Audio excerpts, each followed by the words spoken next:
আসসালামু আলাইকুম প্রিয় দর্শক। আজকে একটি পেঁপে গাছকে কেটে ফেলেছি। এর কারণটা একটু দেখেন। এই যে দেখছেন পাতা ছুপ ছুপ, একদম মোজাইকের মতো পাতা হলুদ হয়ে গেছে। পাতা soup soup yellow mosaic virus এটি।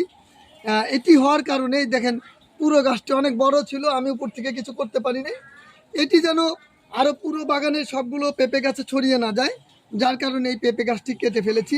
আম, একদম একদম দেখেন একদম মোজাইকের মতো একদম ছুপ ছুপ হলুদ ছুপ ছুপ হয়ে ছড়ে গেছে।